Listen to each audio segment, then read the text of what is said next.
Leaders and governors of the All Progressive Congress APC meet with President Muhammadu Buhari in London. Says he's in high spirits.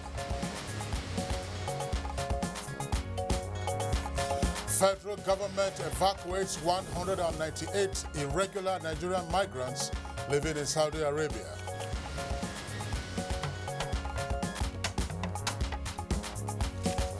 Police in Kano State arrest 5 suspected Boko Haram members. 2 of them are women.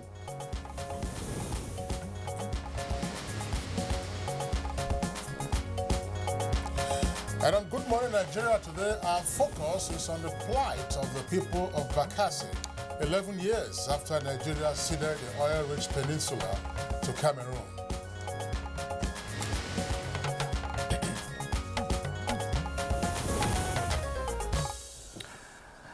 As is seen in most of Africa, and indeed other parts of the world, the origins of the conflict situation between Cameroon and Nigeria over border issues can be traced to the colonial era and some post-independence political activities.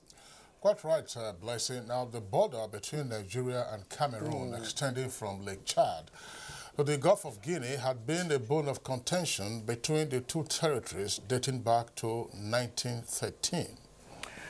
The Bakassi Peninsula is 1,000 square kilometers on the Nigerian-Cameroon border at the south end of the Gulf of Guinea.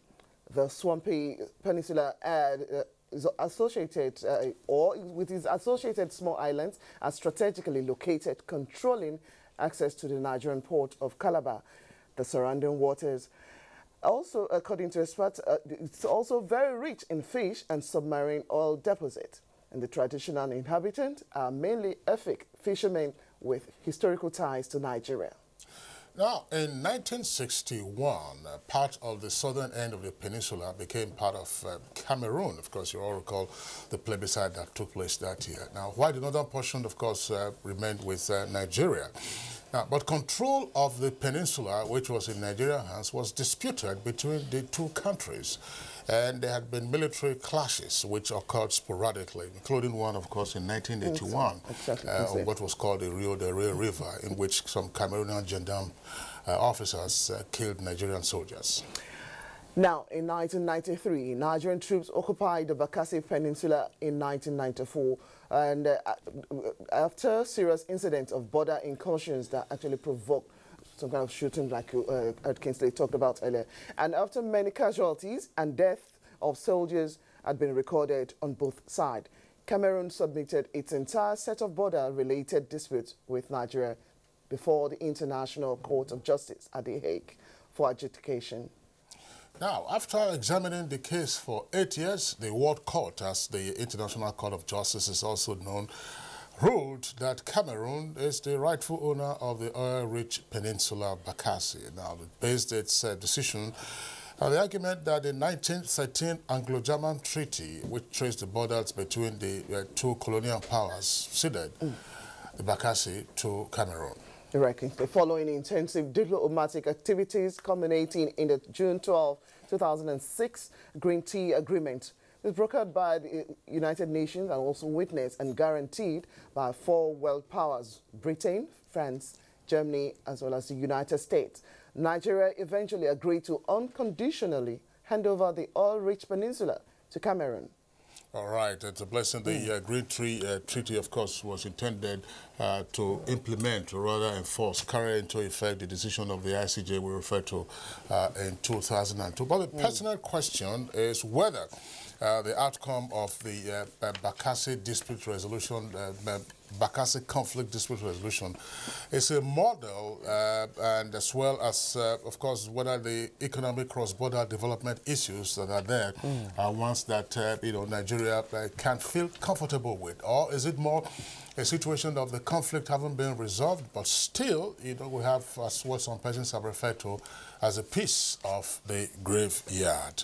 And of course, there are a number of other issues, including the fact that in the past few years, there is some tendency for persons to have also believed that all is not really over with regard to the conflict over Bakassi between Nigeria and Cameroon. Well, so many questions really, Kingsley. For instance, it has been tales of woes, harassment, torture, rape and killings of Nigerians on the ceded territory. The latest is the alleged killing of 97 Nigerian fishermen this month by Cameroonian forces over enforcement of a $300 fishing levy by the Cameroonian government. Now, the federal government condemned the alleged killing, which led to the summoning of the Cameroonian High Commissioner to Nigeria. Now, the Nigerian government has, however, come out to say that the Nigerians who were fleeing from Cameroon were not killed, but rather drowned. But data recorded.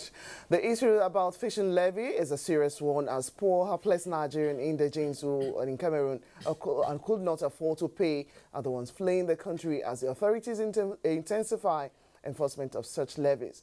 As of today, over 1,000 returning Bakassi returnees are now in a temporary shelter in Bakassi local government secretariat in Cross River State.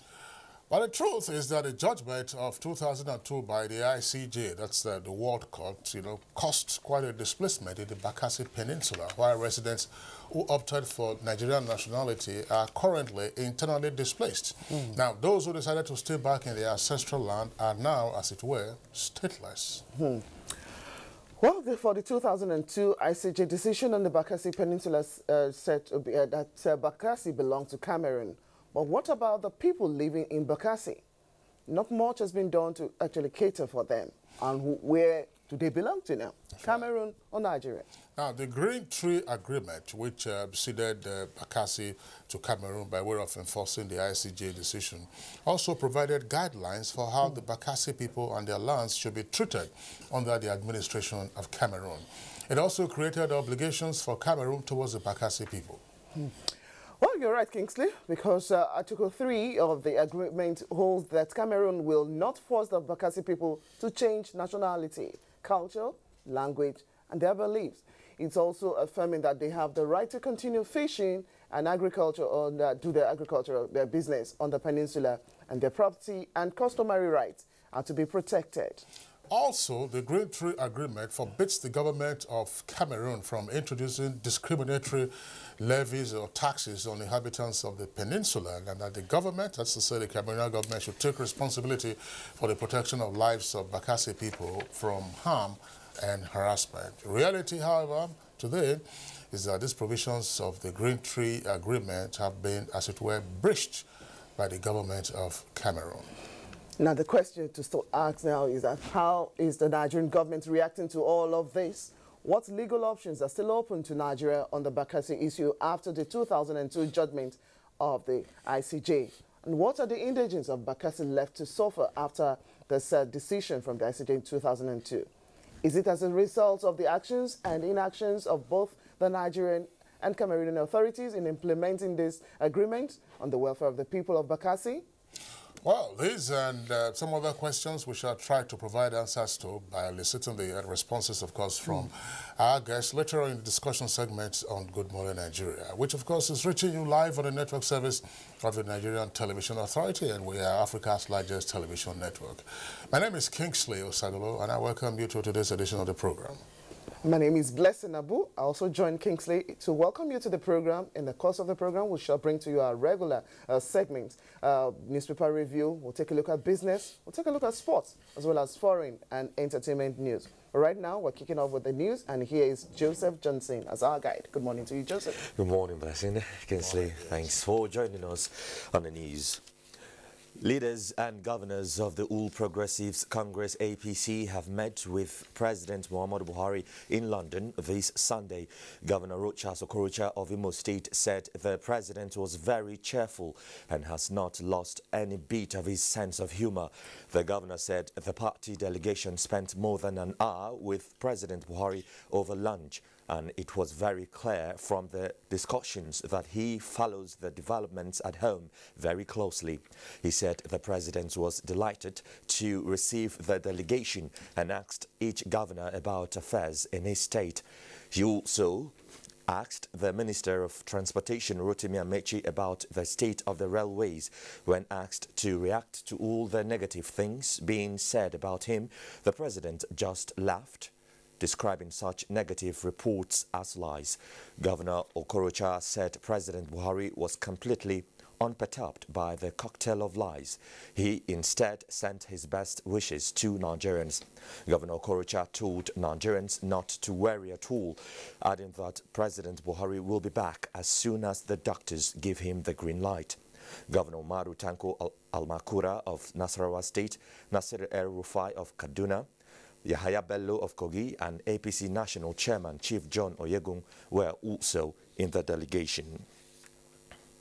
And back home, the popular Massacre foodstuff market located along Abuja Kefi Expressway went up in flames in the early hours of Sunday, leaving one person dead with many sustaining various degrees of injuries. Rosemary Bilal reports that the market is made up of more than 300 shops. Around between 12:31, then my friend called me that there's fire in the market. We lost most goods, many goods. We lost many goods. But seriously, we have seen something we have never seen before. It's a serious disaster. A lot of waste. People have lost. Those are the commodity unexpected. I come this market, I see the fire is damage any properties for this market. And about 198 irregular Nigerian migrants living in the Kingdom of Saudi Arabia have been evacuated by the federal government. The returnees, who are women and children, were received at the Aminu Kano International Airport by the officials of the National Emergency Management Agency, NEMA. Those that have shown interest and are willing to come back to Nigeria, that is what we receive through the Consular of the Saudi Arabia. They have shown an interest willingly, these Nigerians, like this one that have come.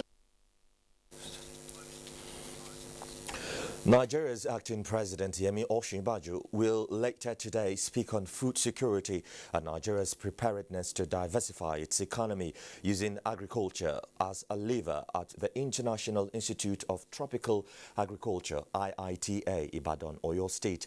The event will provide the acting president the opportunity to address more than 300 international, regional and national experts and to further unveil the Nigeria thinking towards agriculture, especially in the context of economic diversification. He will also speak on the critical role of IITA, Africa's biggest international agricultural research institute, in the transformation of Africa's agriculture. The acting president, former President Olusegun Obasanjo and General Yakubu Gowon will join the president of African Development Bank, Akinwumi Adesina, in commissioning of $700 new training facility for capacity development for youth agripreneurs funded by the Federal Ministry of Agriculture and Rural Development and IITA. To security matters now, troops of Operation Lafayette Dole neutralized 3 female suicide bombers trying to infiltrate their location last Saturday at Kawuri, Konduga local government area of Borno State. A statement by the Director Army Public Relations, Brigadier General Sani Kukasheka Usman, says the female suicide bombers were spotted by a vigilant sentry while trying to access the military location. They were, however, challenged severally, but declined several warnings to stop. Consequently, the troops neutralized them instantly. The statement says the remains of the suicide bombers have since been evacuated from their location. It requested the public to continue to support troops of Operation Lafayette Dole and report any suspicious movements of persons to the military or security agencies. Meanwhile, 4 other suspected Boko Haram terrorists, along with members of their families, have surrendered to troops of 27 Task Force Brigade. A statement from Director Army Public Relations, Brigadier Sani Kukasheka Usman, says suspects were escaping from Boko Haram terrorist hideout at Cafe Njubula and Buk in Damboa local government area of Borno State. Similarly, troops of the same formation in conjunction with vigilantes at about 8 p.m. yesterday arrested a suspected Boko Haram terrorist at Bongai in Guba local government area of Yobe State. The suspect Madu Kwari, aged 25, was intercepted while fleeing the terrorist hideout. In the meantime, the Kano State Police Command arrested 5 persons believed to be members of the Boko Haram sect. Sani Basiru reports that 2 of the suspects are women. They were arrested at Guyawa area of Ngugu local government area. All the suspects confessed to be active members of the Boko Haram terrorist group that involved in several killings of innocent Nigerians in Kano and other northeastern states. Finally, a renowned Yoruba author Adebayo Faleti is dead.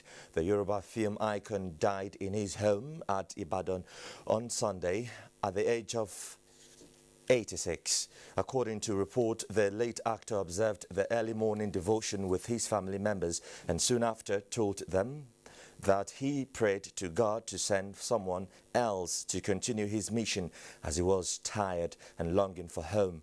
Adebayo Faleti was a Nigerian poet, journalist, writer and actor. He was also a Yoruba translator and he translated the Nigerian national anthem from English to Yoruba, a broadcaster and TV exponent. He was a pioneer of the first television station in Africa, Western Nigeria Television. Before his death, the Oyo-born author received many awards locally and internationally, including the National Honor of Officer of the Order of the Niger. May his gentle soul rest in perfect peace. And that's the news for now. Blessing and Kinsley will be back after this break. Bye-bye. If you hear a bomb explosion or gunshots of an active shooter, that might be a terror attack. At such times, always remember 3 action words: run, hide, report. Don't try to run towards the terror scene to save the situation, because there might be a second bomb blast or another attack. Run far away and take cover. Make sure you are safe first. Yes, it is in our nature to sympathize over the hurt, but remember, only trained personnel can help in such situations. When in a secured environment, promptly call relevant authorities and help will come. For anonymous reporting, call 09630-3250-5 or 0813-2222-106. If you see something, say something. Nigeria unite against terrorism. This message is brought to you by the Federal Ministry of Information and Culture.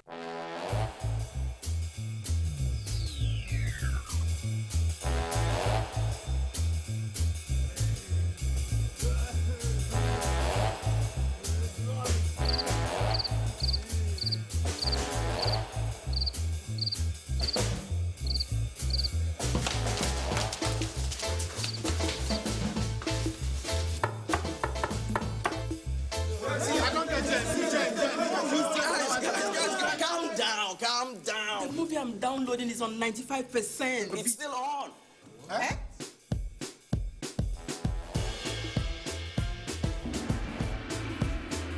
Introducing Airtel Unlimited Data Plans. Get Unlimited 10 for 10,000 Naira.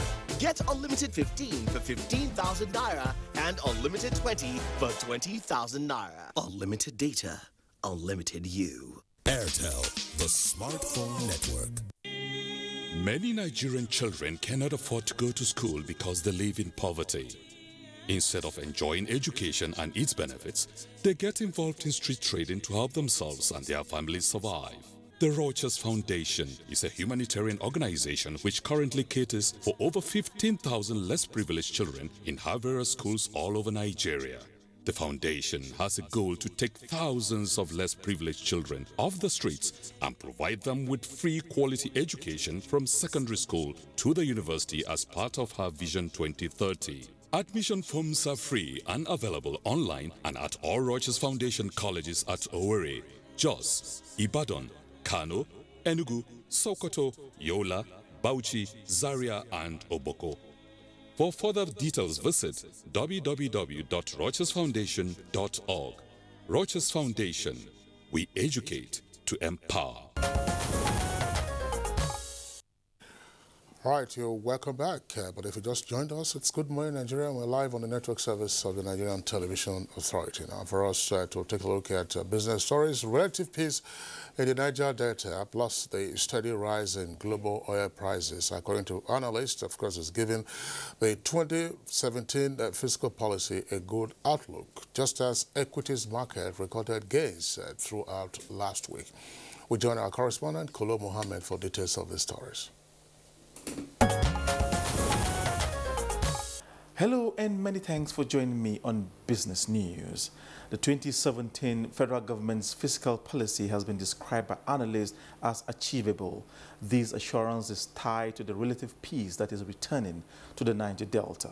Oil production estimates of the 2017 budget, put at 2.2 million barrels per day, have also been described as realistic. This is also in line with the current efforts by the federal government to block leakages, reduce wastages, and general zero tolerance for corruption. On the other hand, the Central Bank of Nigeria's monetary policy has also given the outlook a good posture, especially its forex policy that is aimed at arriving at a foreign exchange convergence at both the interbank and the parallel market. This has also regulated inflation in the country. On the whole, analysts believe government's continued spending may only grow the economy, while development, they say, can be achieved when private sector confidence is built and government spending is complemented by the private sector. And talking about investor confidence, the equities market closed the whole of last week on the floor of the Nigerian Stock Exchange on a positive note. These analysts believe could review upwards confidence in the viability of the stock market. Hope, however, remains high as trading for this week opens today on the floor of the Nigeria Stock Exchange. That's Business News. Good Morning Nigeria continues right after now. See you again. Thanks for watching. Time now to take a look at some of the headlines making the front pages in today's dailies.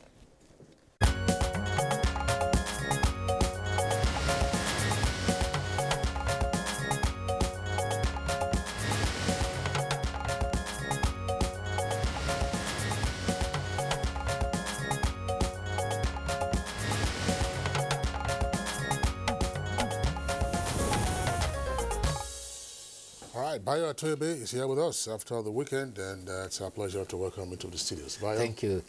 Good morning. How was your weekend? Pretty good. Good morning, Blessing. Good morning, Bayo. Good morning, Nigeria. All right, let's kick off. Okay, I'll kick off with the New Telegraph. We have stories about APC chieftains meeting with the president in UK, as well as, so other stories. But we'll start off with that. New Telegraph, leading for it is presidency. Nobody can declare Buhari unfit. There are three riders to that. President meets Oyegu, APC governors Amechi in London. And Okorocha is saying his return will silence prophets of doom.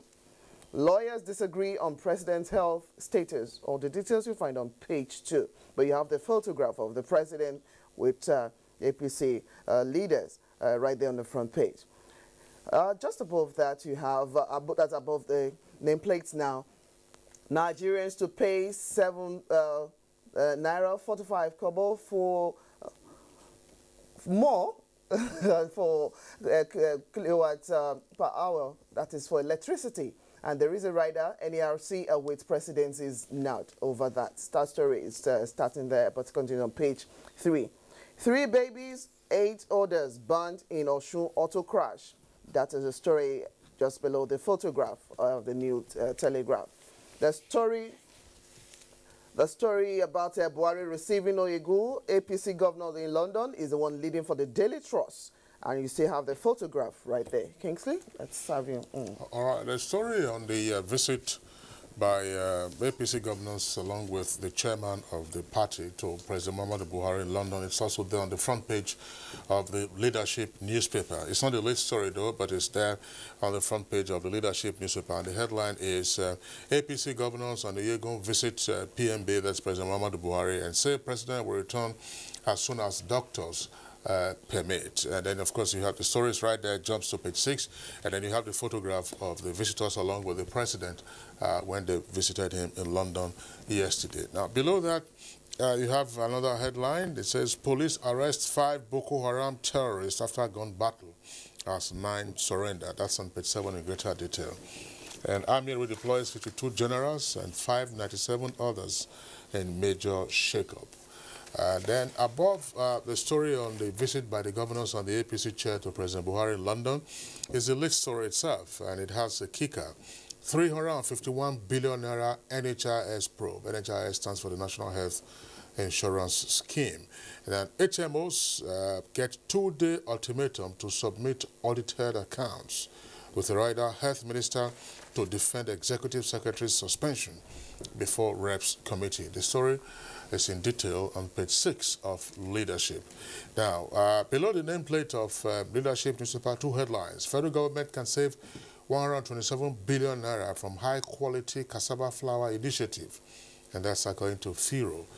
FIRO, of course, is the Institute of Industrial Research at Oshodi in Lagos. UK to invest in Nigeria's energy sector. That's on page 25. Bayo. Yes, the story about the APC chairman, minister, and governor's visit to President Buhari has dominated most of the papers. The Daily Sun puts it that Buhari hosts APC governors. The Daily Trust says Buhari receives Oyegu APC governors in London. And in fact, Leadership says President will return as soon as doctors permit. The delegation had lunch with the president in London, and he's reported that his sense of humor was as disarming as ever. He's reported to have asked the governors about happenings in their state, and he asked the Minister of Transportation, Chief Rotimi Amechi, about the state of railways. When he was asked about the negative things being said about him, he was said to have laughed and said, "It is all lies." And rather, he expressed his best wishes to Nigerians. Governor Rochas Okorocha was also on the delegation, so also were Governor Tanko Almakura of Nasarawa State, Governor El-Rufai of Kaduna, and Governor Yahya Bello of Kogi State. Minister Rotimi Amechi was there with the chairman, Chief Odige Oyegu. Governor Rochas Okorocha declared, by our visit to London, those who are merchants of lies have been put out of business. Meanwhile, the commander of Operation Lafi Adole has been given marching orders, and the orders are simple: capture Abubakar Shekau, dead or alive, in 40 days. The Chief of Army Staff, Lieutenant General Tukur Buratai, enjoined the theater commander to employ all arsenals at his disposal to smoke out Shekau wherever he is hiding in Nigeria.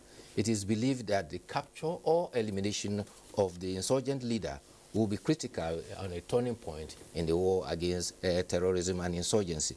The military in the last 6 years have either claimed to have killed or mortally wounded Shekau, but somehow he had always reappeared, and it is believed that it has always been his body double. Meanwhile, 5 Boko Haram suspects were arrested in Kano. They were arrested in Kayawa in Ungogo local government. In fact, one of the papers reports that, I think it was the Blueprint report, that one of them who was captured was a dismissed Air Force officer.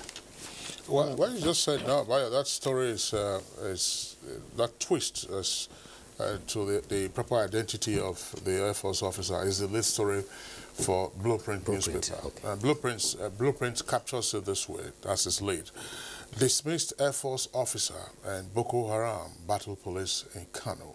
That story is on page 6. Now, 5 nabbed and terrorists killed 4 Adamawa hunters. So that's the lead story for the Blueprint newspaper. Now, there are other headlines there on the front page, as you can see below the name flag. They're quite busy with headlines. Army redeploys 52 generals and 597 others. And Anambra, that's the kicker, 700 cultists, 38 bandits arrested in 3 weeks. That's attributed to the police, and the story is in greater detail on page 32. Now, life pension for governors. Serap tasks Fayemi on judicious funds use. Serap tasks Fayemi on judicious funds use. That's on page 31. Fayemi is no longer governor, by the way. Cure underway. Yeah, that's Fayemi is no longer the governor. He was, yes. Well, they will call it the pretest devil. Proofread carelessness. Yes. Cure underway, says scientists who discovered HIV. That's on page 15. And 14 perish in Osun as tanker and bus collide. Northwest governors sign pact on economic commission. That's on page 5. And the photograph right there on the front page of the blueprint actually shows the governors as they signed the pact on economic commission. Let's say you can see 1, 2, 3, 4, 5, 6, 7. 7 of them at the photograph. Now, it says the whole idea is to facilitate and accelerate socio-economic integration process in the zone. But they signed it in Abuja, and Abuja is not part of the Northwest zone. So why did they sign it in their zone? That's one question. And then, of course, it's one thing to sign things like this. We had an example in 2009. The states that call themselves Displaced states. That's the states in the South. We had them, Bayelsa, Rivers, Akwa Ibom, Cross River, Edo, and Delta. They had one in 2009. What is the status of Braced? But we wish them good luck in the Northwest. Well, I think we should look at the intention. The intention is to ensure economic integration and working together, not working at cross purposes. But the concern, like you have raised, is very notable because they have been such in the past, and not much development have been attained through it. Of recent, you recall too that governors of the Southeast and the South-South also met. So also were governors of the Southwest movement, which they call economic development under cultural umbrella. Okay. New Telegraph, so some stories that we could quickly take a look at. Just below the nameplate there, you have this windows of stories. Paris Law refund. States must prioritize salary payments. This is coming from the NLC. As we heard in the news, its broadcaster, writer, Adebayo Faleti dies at 86. Wike, as the governor of Rivers State now, will tackle flood in rivers. You see inside the flooded street. Why Central Bank of Nigeria can't cut interest rates? This is coming from the Central Bank governor himself. Okay, at the foot of the page, you'll find a story which should interest you men. Diabetes increases erectile dysfunction risk. Details you find on page 10. Bayo. Yes, flood have ravaged coastal states. You recall that Lagos had a local government and local government development areas election over the weekend. Flood, rain delayed accreditation, but eventually, when the elections were on, reports are indicating that the All Progressive Congress has recorded landslide victories in the 20 local government, as well as the 37 local government development areas. However, this challenge of flood is high, particularly in Port Harcourt. The flood there are reported from 2 days of deluge of rain in that city. And some residents attribute the flood to blockage of gutters and canals that have been compounded the flood and water movement. Also at Aba, the commercial city, flood is reported to have ravaged parts of that commercial city. Some of the residents say construction work and blockage of tunnels is contributing to the flood. Talking about this now, 2 deaths have been reported. One is celebrated media man, actor, mass mobilizer, and a promoter of culture, a linguist and author, Adebayo Faleti, who died at his home at Ibadan at the age of 86. His last words were said to have been, he wanted God to send someone else to complete his work. He added, he had done all he could and he wanted to go home. Soon after, he stopped breathing. By the time they rushed him to the UCH hospital Ibadan, he was pronounced dead. He was, in 2007, he joined Mr. Peter Enahoro, the first chairman of the National Broadcasting Commission, Dr. Victoria Ezeokoli, to condemn pronouncement made them by the Honorable Minister of Information that it was not necessary to have established the National Broadcasting Commission. He categorically emphasized there was a distinction between broadcasting and telephony. and there was a need to amend the laws before. The other death is that of Dr. Olu Onagorua. The federal government has condoled the family, friends, and associates of late Dr. Olu Onagorua. The acting president says he condoles the people of Ogun State and his people, as well as the legal profession of the death of Olu Onagorua. He described him as advocate of rule of law and constitutionalism. He said he condoles the people of Ogun State and the people of Nigeria. He recognized that the late Dr. Olu Onagorua is a loss to the proponent of freedom of the press, as well as a champion of fundamental human rights. All right, Fire at Masaka. Yeah, that's Yes. We already took that in the news bulletin. Very sad. Devastating fire incident. Olu Onagorua was Attorney General of the Federation from 1993 to 1994.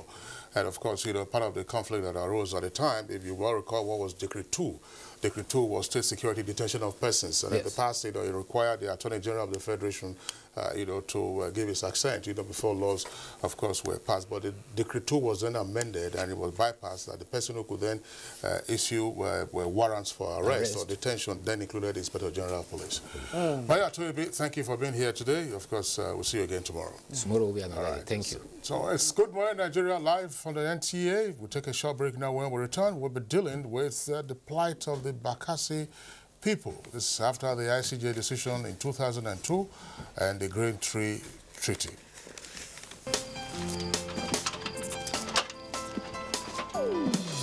Oh boy, climb this thing now. Not be only to connect lights. Come you and yourself now. Now wow. Oh boy, come down now. Oga Kasali electrician, who will they look for with this? Oh, Oga Kasali, come help us fix this wire now. Sorry, I no longer carry out illegal connection. It puts the lives of people at risk and can cause fire outbreak and disrupt power supply. I will never be part of anything that has to do with this any longer, because change begins with me.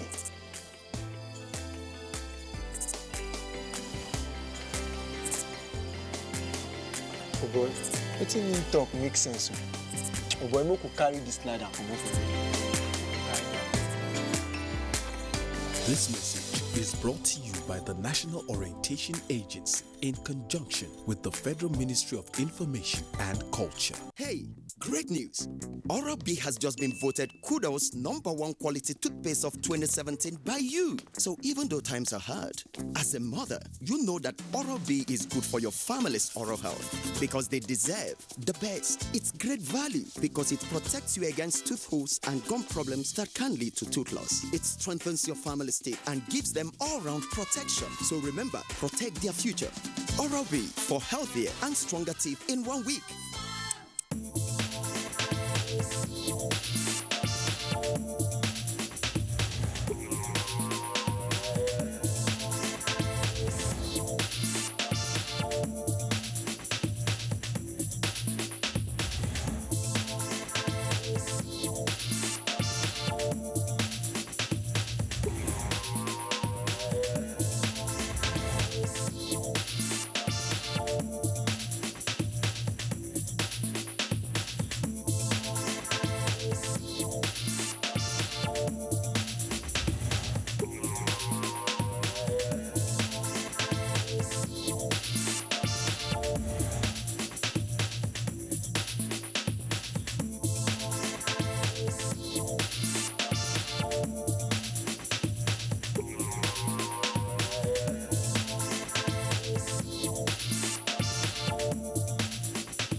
If you just tuned in, the program is Good Morning Nigeria, showing live on the network service of the NTA. Now, the background report to prompt our conversation this morning, take a look at the plight of residents of Bakassi. Now, territorial claims, ideology, colonialism, religion, as well as natural resources have typically been the main sources of conflict throughout the world. Africa and Nigeria in particular, inclusive, struggle to have the control of the valuable natural resources, as you have in this direction remained a persistent feature of national as well as international affairs for decades. One common example is the ceding of Bakassi to Cameroon some years back. Timothy Yusuf will now tell us more. The border between Cameroon and Nigeria, extending from Lake Chad to the Gulf of Guinea, has been a bone of contention between the two territories dating back to 1913. However, the knowledge that the Bakassi Peninsula harbors important deposits of oil and gas reserves triggered mounting hostilities and military confrontations in the early 1990s between Cameroon and Nigeria. Consequently, Cameroon submitted its entire set of border-related disputes with Nigeria to the International Court of Justice at The Hague for adjudication.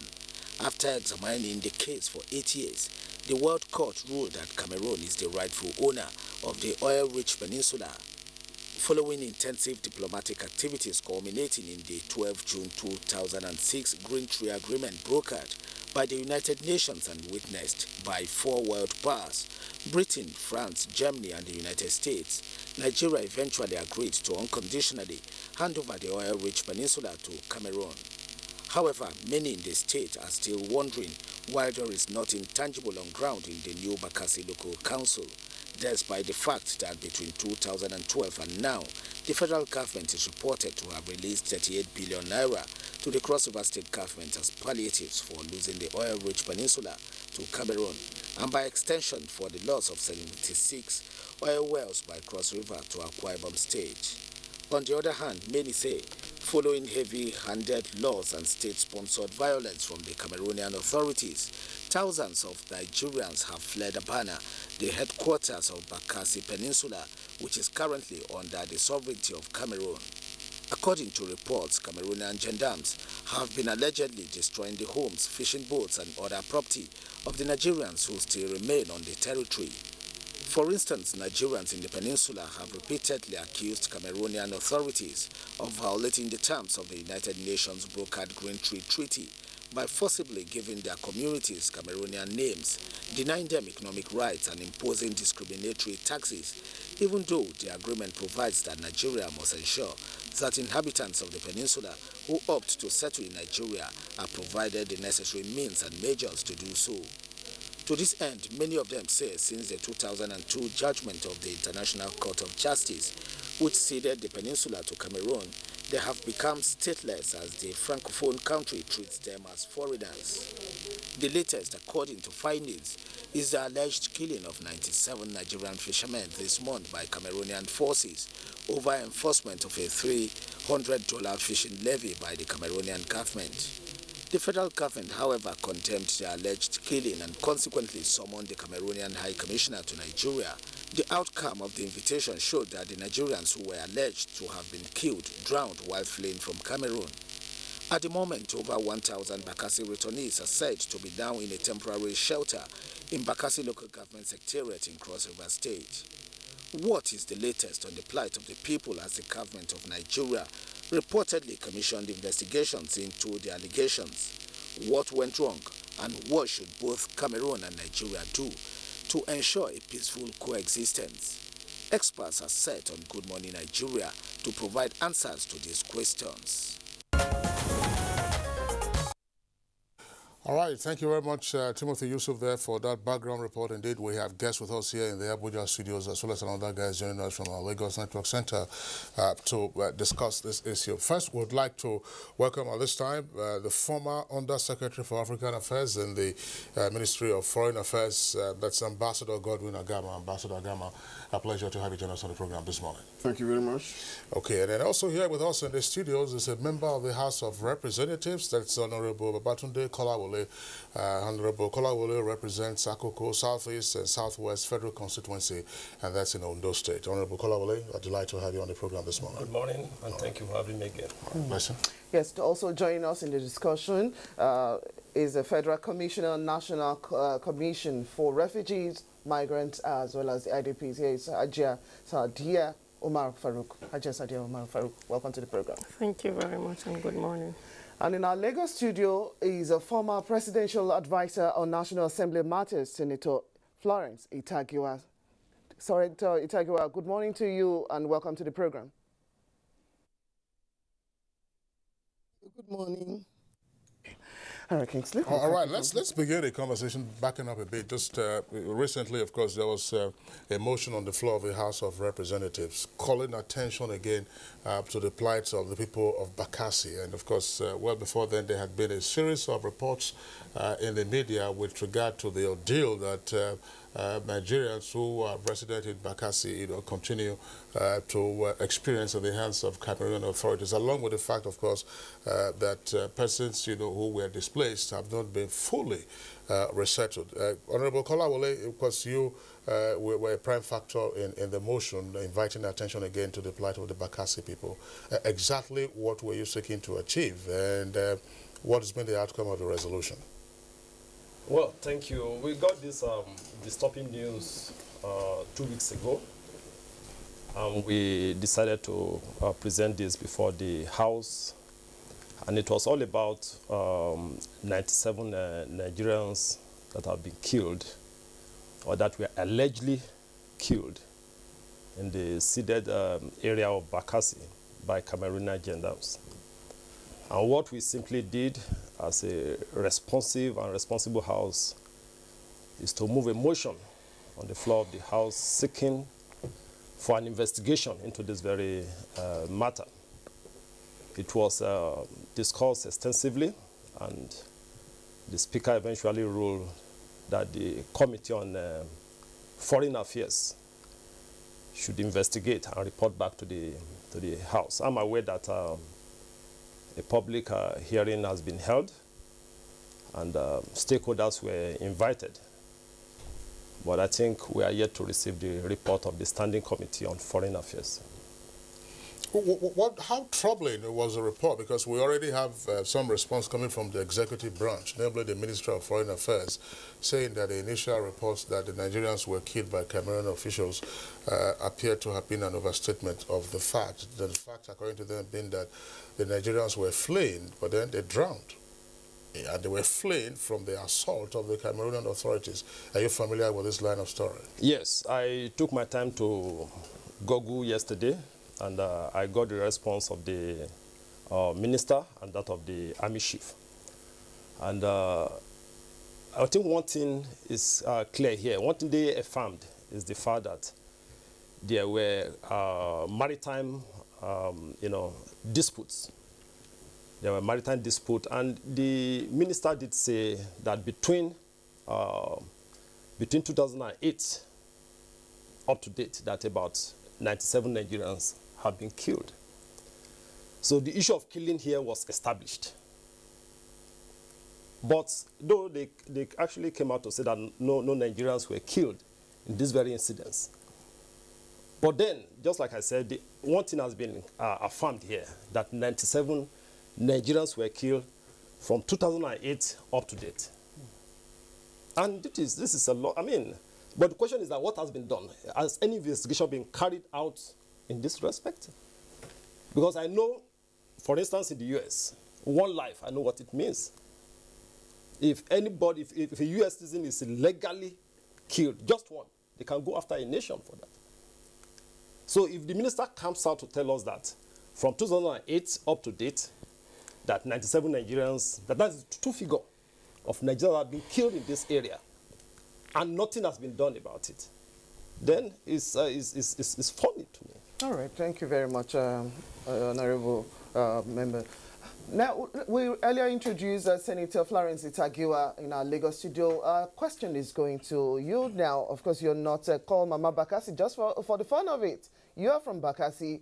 What exactly is the plight of the Bakassi people as torn between Nigeria and Cameroon? Thank you very much, and I thank you for giving me this opportunity.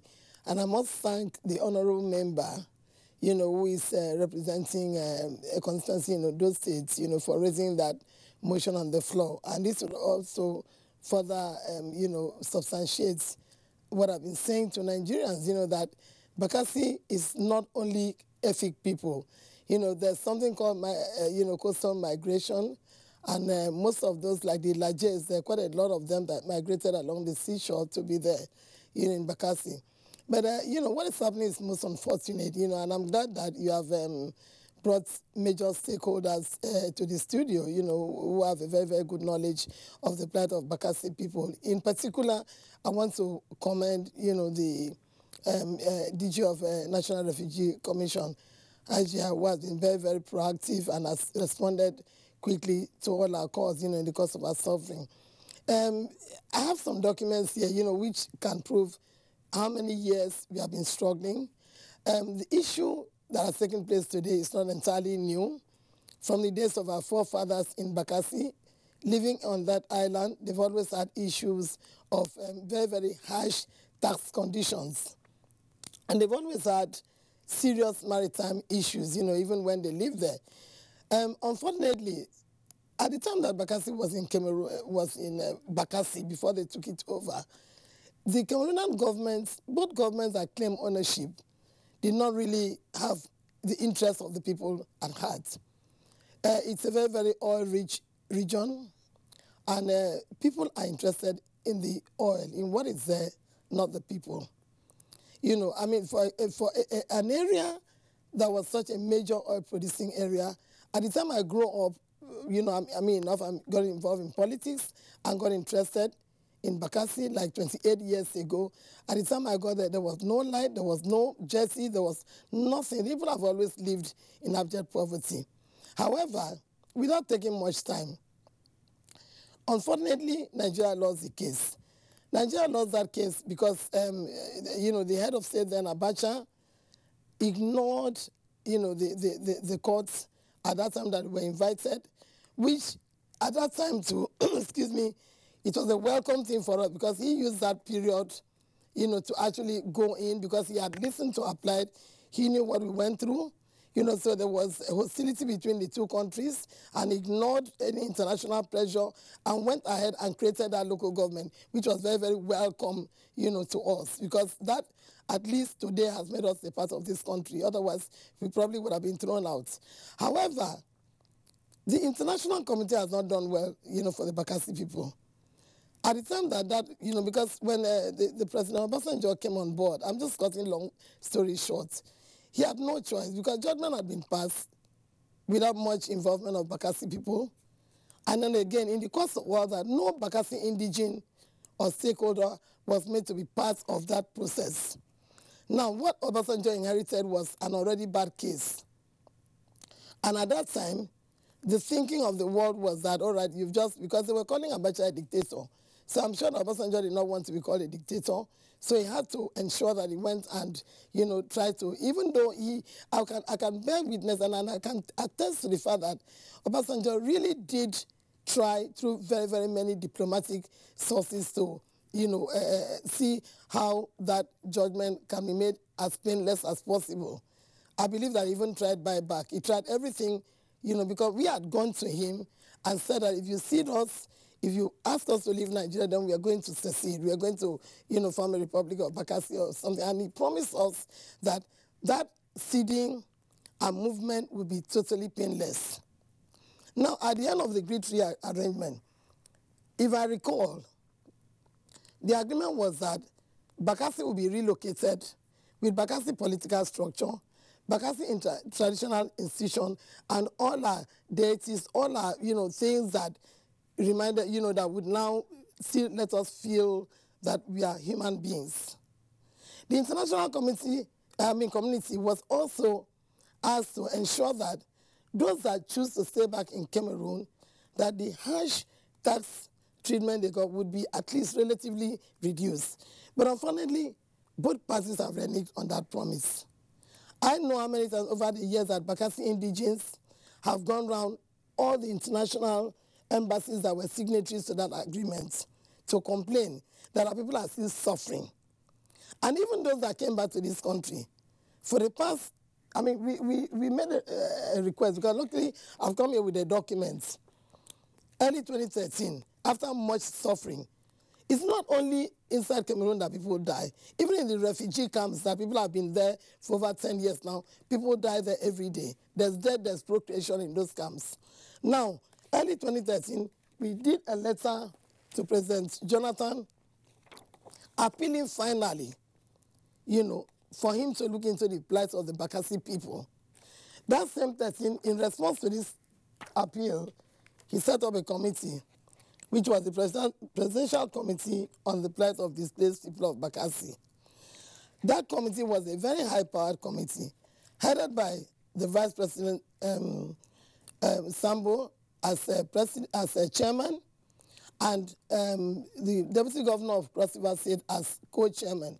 I was member, a lot of prominent people and stakeholders were members of this committee. Now, as far back as 23rd May 2013, that committee went into all areas and actually saw for themselves the suffering of the Bakassi people. And that committee came up with this report. We are not saying that we want to be taken away from where we are. Unfortunately, we were resettled in Ikang. Ikang gave us soft landing. But then, this government, from that day that we moved to Ikang, under very, very harsh conditions, nobody has come back to say, okay, where are these people? And that is why most of those people went back to Cameroon. Because Bakassi people are really hard-working people. They don't know how to beg. They don't want to consider themselves into a nuisance on the streets of Nigeria. So some of them quietly went back. And I'm glad that we have this opportunity today, to talk, because I've been telling Nigerians that 70% of Bakassi people went back to suffer that indignity of being in Cameroon because they did not want to die of hunger here because Nigeria was not looking after them. So they went back there, and the damages, the problems have been there. There's something that they call that tax receipt. It's like you are in prison 24/7. Even from the days of my father, of our parents, they call it waka book. Very, very harsh tax, condition. And when you pay that tax, there, you have to carry that receipt in your pocket. If you leave your house to go and visit the next door neighbor, you have to carry, because anybody can confront you anywhere and say, where is, any security man can ask you for the waka book. If you don't have that waka book, then, sorry for your life. So, but, it's like nobody has answered us. As a matter of fact, that lady, the lady from the Refugee Commission, I'll tell you this, that in how many years, it's the first time this year that the National Refugee Commission responded to our aid and came there to come and, look after the IDPs. It's as if we are not Nigerians. We have gotten very, very unfair treatment, and I'm glad, even though members of the House of Representatives, Honorable Senayi has tried, those in the Senate, Prince Otu tried, Senator Basewa tried, I tried when I was in the Senate. We are threatened, I danced around Nigeria, I cried around Nigeria. We've had, massive march around Nigeria. Nobody has responded. Now we have allowed it to get to this stage, and if nothing is done, all we are asking is that go and resettle us in Day Spring. We are not asking to be moved away from Ikang. The recommendation here is that you can leave the headquarters of Bakassi in Ikang, but we have found an area. That's what I said yesterday, that this is a courage. That we have found an area that is conducive to our way of life, that is conducive to our source of income, which is predominantly fishing. All we need to, Nigeria needs to do is to go and develop that area. And by the way, we also went to that Day Spring and got registered as Nigerian voters. Because the UN has said that if protocols are not properly implemented, if you do not register to be voted in Nigeria, then we can be stateless. But luckily, the only thing keeping us in Nigeria today is that we have managed to go to Day Spring. We have settled there. INEC came there and registered us. And we have, been voted for, and we have voted. Bakassi people voted for this government. Bakassi people voted for, president, for senators, for House of Reps, for, State Assembly members. We should be treated like Nigeria. We have not done anything wrong.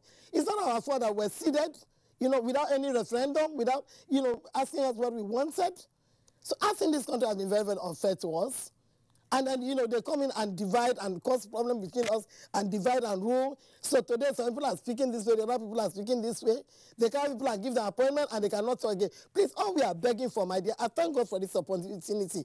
We want to be resettled in Day Spring so that we can live and have our homes and earn our income as Nigerians. I thank you. I'm still here.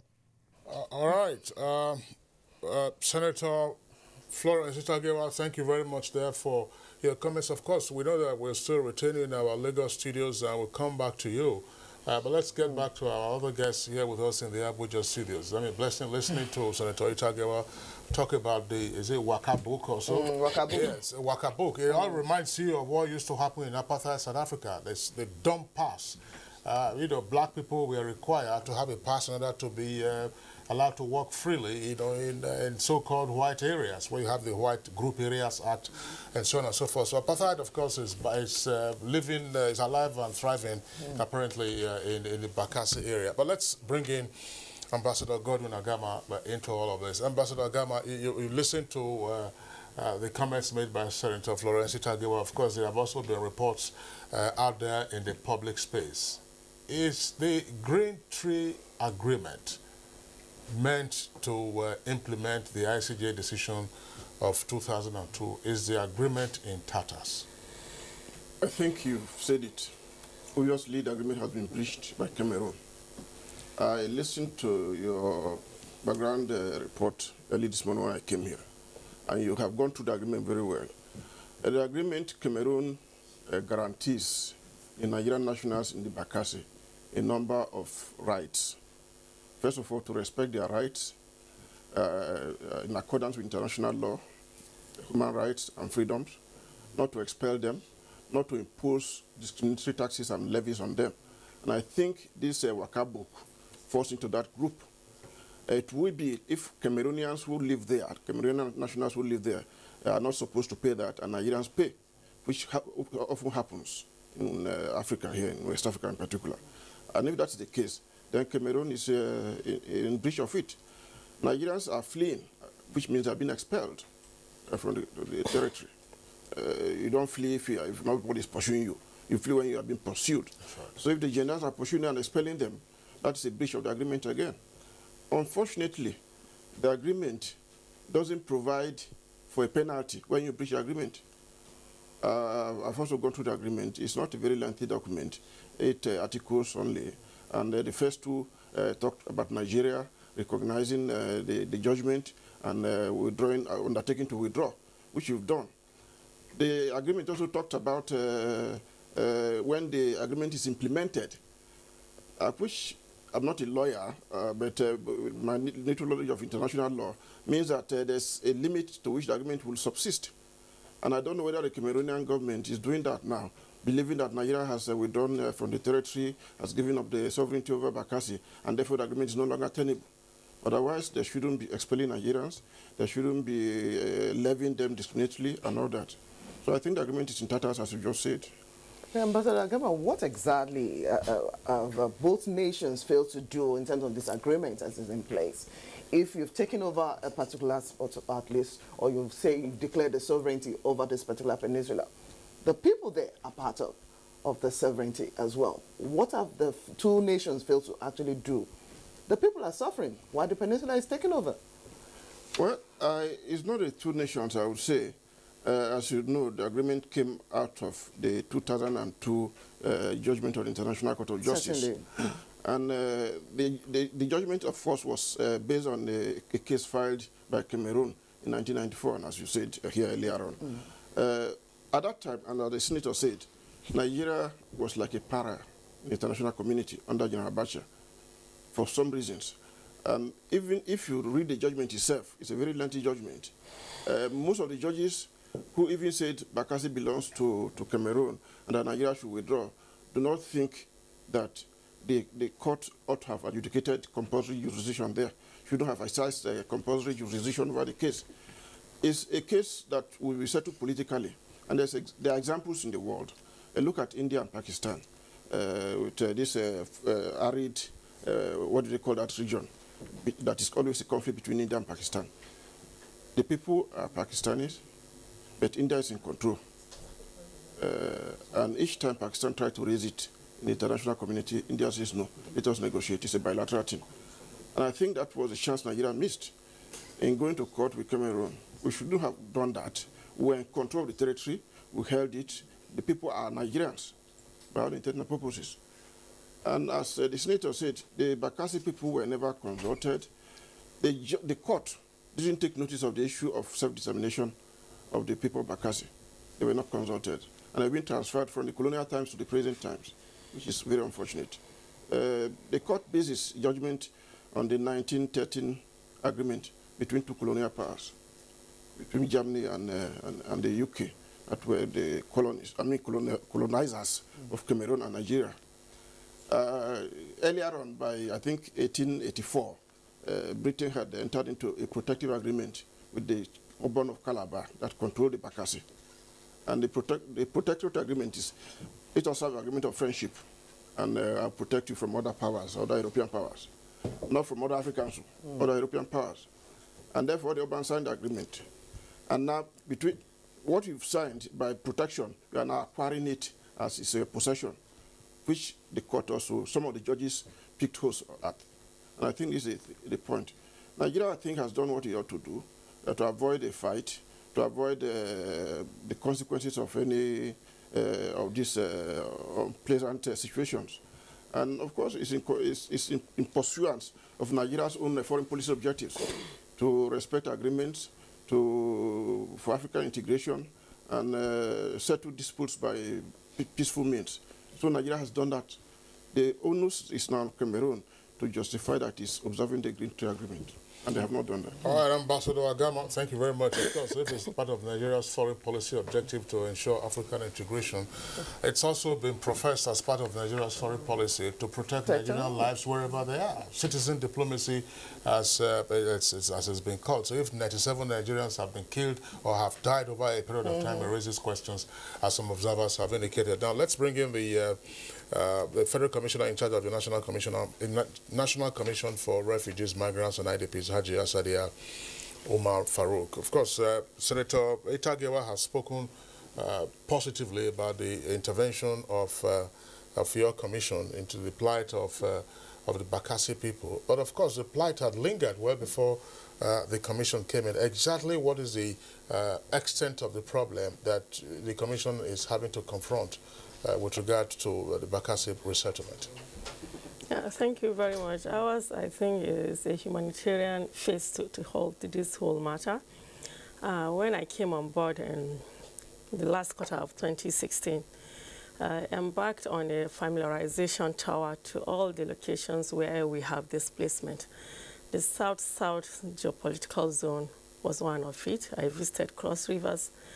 I went to the Day Spring camp and I saw some of these people. We took some relief materials to them through the state government. We handed over these materials on behalf of the beneficiaries to the state government. We are now embarking on a needs assessment of the situation to see where we can come in to intervene most appropriately. As I mentioned, at the last quarter of 2016, when I came on board, the procurement and the budget processes had already been done. So there was really little that we could have done. The only thing we did was to take these relief materials to these affected people of concern and then do some needs assessment. And after which we had a report of the fire outbreak by the distinguished senator here, and we also intervened to take food items as well as shelter materials to these people so that they can be able to rebuild what has been damaged. It is just a way of showing our empathy to the plight of these people. As you are aware, the National Commission for Refugees, Migrants and Internally Displaced Persons is a federal government agency that was established in 1989 as National Commission for Refugees. I think by the then, yes, as the National Commission for Refugees, but in 2004 and 2009 respectively, the Commission's mandate was expanded, to include the management of migrants as well as IDPs. I think that expansion was given as an executive order by the administration of President Obasanjo. So the Commission now is embarking on needs assessment to see where we can intervene. As for the issue of the Bakassi people, the assessment is ongoing. And from what we have heard, the preliminary reports that we have now is that we have about 454 of these Bakassi returnees that are living in Cross River State, while 1,400 and something thereabout are within Akwa Ibom. So these Bakassi returnees are mainly from Cross Rivers, Akwa Ibom, I think Rivers and Bayelsa State. And we need the support of the state government so that we'll be able to settle these people and reintegrate them back to society. I've met with His Excellency, the Governor of Rivers State, and I've told him that we need to resettle these people and reintegrate them. In our 2017 intervention, our main focus is going to be on durable solutions, where these people are resettled, reintegrate, and then we also give them some kind of empowerment so that they can be on their feet again. They are mostly fishermen and farmers. They are predominantly farmers and fishermen. So this is what the commission is going to do. The commission has been there, yes, but as far as I'm concerned and I'm on board now, this is what we're going to focus on, durable solutions to these persons of concern. All right, Aja Umar Farouk, there are also reports of some of the intervention in terms of maybe money or some other means that have been given to some of those returnees or some in the IDP camps have been mismanaged or even taken over in some fraudulent means. What is the true picture? That is supposed to be given to them or that has been given to them? Well, as far as the commission is concerned... you say you visited last quarter when you... we visited last quarter, we took relief materials and we took food items to them. We handed over to the state government. The governor was being represented by a commissioner, and then the state SEMA, we handed over to them for onward distribution to these people. We've done that. And then in our second intervention, where there was this fire outbreak, we also took food items and building materials to this same state government that was being represented by the deputy governor of the state and the state SEMA. We handed over. So whatever happens after we have handed over really cannot really be our responsibility. We've had allegations and counter-allegations of such, and I'm sure the government will step in to find out the true situation of what actually happened. All right, thank you, Pajiya Sadia. We'll come back to you later on. Let's return to Senator Florence Itagewa in our Lagos Network studios. Of course, the issue that my colleague Blessing was asking of the Commissioner for Refugees a moment ago is a pertinent one. But it's interesting to find out from you what the role of the Cross River State government as well as the Bakassi local government has been in all of this. Sometimes you have all kinds of conflicting reports. Exactly how have these two tiers of government, tried to ameliorate the sufferings of the Bakassi people? Thank you very much.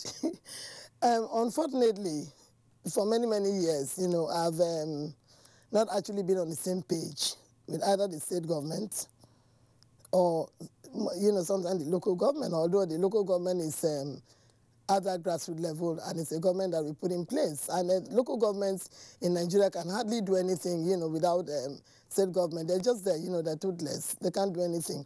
But this time around, initially, I could also, it would be unfair for me to say anything to the contrary.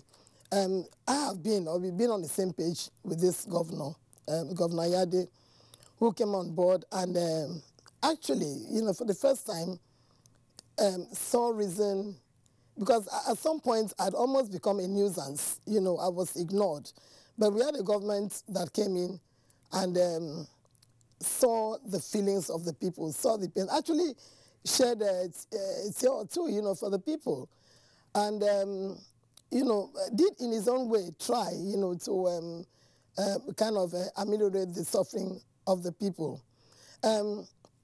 Personally, as Senator Itagewa, as a person, I never like to delve into the issue of what money has been given to a state government, because I'm too, mature, I'm too big in this country with all sense of modesty to start speculating on how much a state government has been given or how much they've mismanaged. It's not, I don't look into that.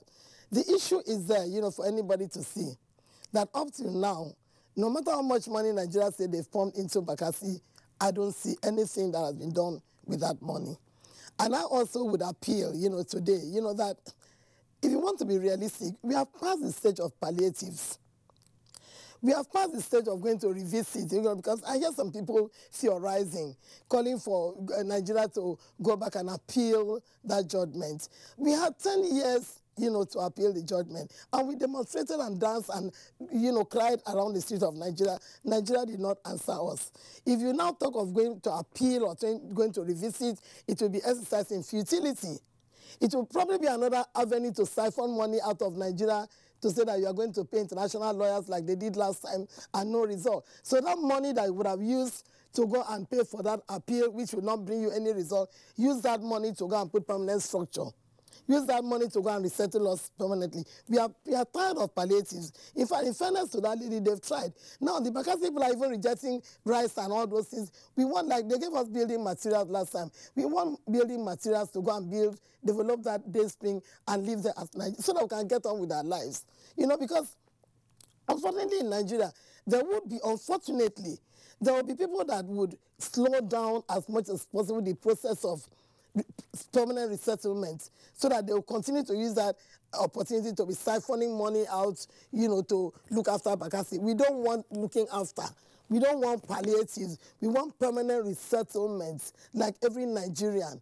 And UN has warned that if we are not properly resettled, we cannot vote and be counted as Nigerians, then we remain stateless. So, the thing is that let us move forward. There are a lot of people that I watch, in amusement. They come to your studio, they go to channels, to go and sit down there and theorize, but they don't go there. That lady talking there has been there, so she knows. You understand? I go there, I interact with people. It takes me like 3 different boat rides to get into Day Spring. A military boat from there to a smaller boat, from there to a much smaller boat, and then I have to now wade in the ocean because there's no jetty. So are we not Nigerians? We don't want any more rights. We don't want any more palliative. We want building material. We want in that studio that understand. And again, I must commend that honorable member who brought this up. How long are we going to continue suffering in our people? Right now, you have, last week I went there, trying to feed 1,000 people. It was with a lot of effort. And if you don't give them food, they don't mind. If they can serve. They want their homes. It's not only in Cameroon that people are dying. People are dying in those refugee camps. And the story of not only Bakassi, the story of IDPs all over the country. The IDP camps have been thoroughly abused. There's diversion, there's all sorts of things, which I don't want to look into. I don't even want to go into that right now. The issue is that, please, let Nigerian government resettle Bakassi people permanently. We voted for people, and we have representatives in the State Assembly. So you just appeal. Stop the palliative, stop going to courts to waste money. Don't listen to those people. We are the people. The wearer of the shoes knows where it pinches, and we want permanent resettlements. All right. Senator Itagewa, you talked about the desires of the Bakassi people. When we're looking at permanent resettlement, what is the rough population estimate of the Bakassi people to be resettled? That's the first question. The next one is, I'm not quite sure now what the name of the place is, but some 4 years ago, I was in the Bakassi local government area, and there was a resettlement accommodation being built by the federal government. I'm not sure whether persons are moved in there, some 1- 2-bedroom apartments. Now, is that part of what you're looking at? In addition to, getting structures, what are the other items on your scale of priorities? Thank you very much. It will be very difficult for one to tell you a specific number of Bakassi people, but I think you're talking about, up to 12, 13, 14, 15,000 people, because some of them are there. Although we have a good arrangement, also in fairness to Cameroon government, we have an arrangement that during the voting exercise and when we're doing the voters registration, we had coordinators, and some Calabar and some Yoruba that would now, we send boats to Cameroon to bring the people out. So all of them in that Cameroon, they have the Nigerian voters card with them. You understand? So now that would answer. Then the next one is that what they call resettlement camp, please. You understand?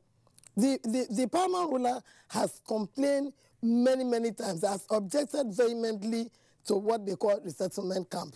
If you want, under even the refugee charter or international laws, if you want to resettle a people, create a semblance of where they were before. If you move traditional rulers and Christians and Muslims out of their, normal place of abode, you are obliged to move them to a place where they can continue with their lives. They can have, you know, would traditional ruler go and have a palace in a resettlement camp? No. He has to have a land where he can build his palace. There has to be a place where they can have their church, their mosque. You understand? There has to be a place where they can keep all their deities, like our own. You know, we have the Ekpe institution. You know, if you move people away, you have taken away their life, you have taken away their traditional, their dignity, their culture. So you have to now re-establish that place, which is what we have found in Displaced. All we are asking is that government should delineate Displaced and create more wards so it can be accommodated in a camp. Currently, the settlement camp is in a camp, but that is totally unacceptable. We don't mind being with a camp, but we don't want to live in the settlement camp. If you leave people in the settlement camp, then you have made them refugees for life. We want where we can call it home, where people can have their boats on the coast.